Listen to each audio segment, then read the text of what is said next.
সবার রাতের খাওয়া দাওয়া হয়ে গেছে, তো বসে গল্পগুজব করতেছি। আর গ্রামাঞ্চলে রাত 10টার পরে তো কেউ জেগেই থাকে না, সবাই ঘুমিয়ে পড়ে। আর হঠাৎ করে আমার চোখ যায় দুটো নারকেলের দিকে। আমার ননদ নাকি আসার সময় নারকেল নিয়ে আসছিল, তো ওই নারকেল দেখে আমার হঠাৎ করে পুলি পিঠা খেতে ইচ্ছা করে। তো শাশুড়িকে বললাম, মা আমার পুলি পিঠা খেতে ইচ্ছা করতেছে, কিন্তু অনেক রাত হয়ে গেছে।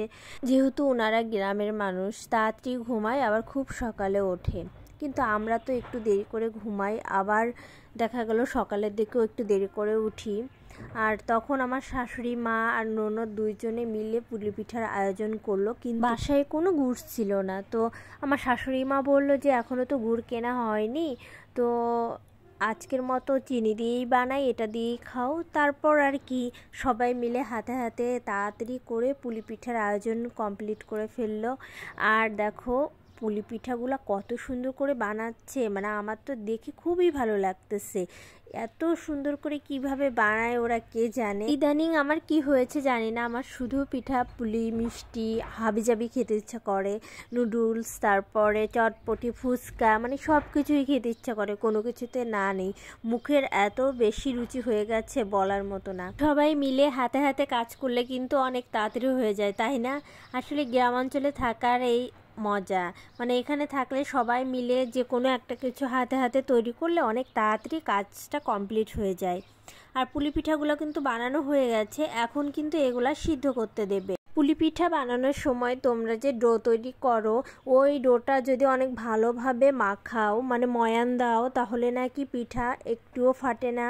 আর আজকে আমরা যে পিঠাগুলো বানিয়েছিলাম, একটা পিঠাও কিন্তু ফাটেনি।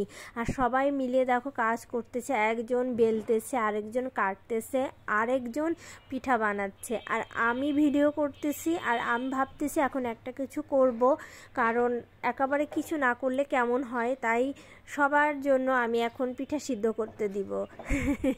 মানে এভাবেই কিন্তু এখানে আসলে সবাই এত বেশি কাজ করে, আমার কিছু করতেই হয় না। তো এই জন্যে আমি সাজিতে করে পিঠাগুলা নিয়ে নিচ্ছি, এগুলা এখন একটা পাতিলের উপরে সিদ্ধ দিয়ে দিব। আর গ্রামাঞ্চলে আমরা প্রায় রাত এখন 11টা বেজে গেছে, কিন্তু সবাই এখনও ঘুমিয়েই আছে, মানে ঘুমিয়ে গেছে, কেউ এখনও জেগে নেই। শুধু মনে হয় আমাদের বাড়িতেই জেগে আছে, কারণ আমরা অনেক দিন পর বাড়িতে বেড়াতে আসছি।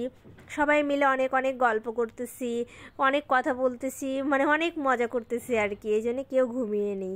এখন এই পিঠাগুলো সিদ্ধ করতে দিচ্ছি।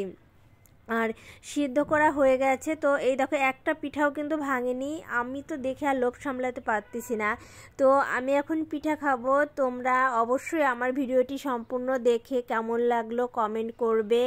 আর তাহলে আজকের মতো এটুকুই, সবাই সুস্থ থাকবে, ভালো থাকবে। আর পুলি পিঠার যে টিপসটা দিয়েছি ওটা ফলো করে বানাবে, তাহলে একটাও ফাটবে না।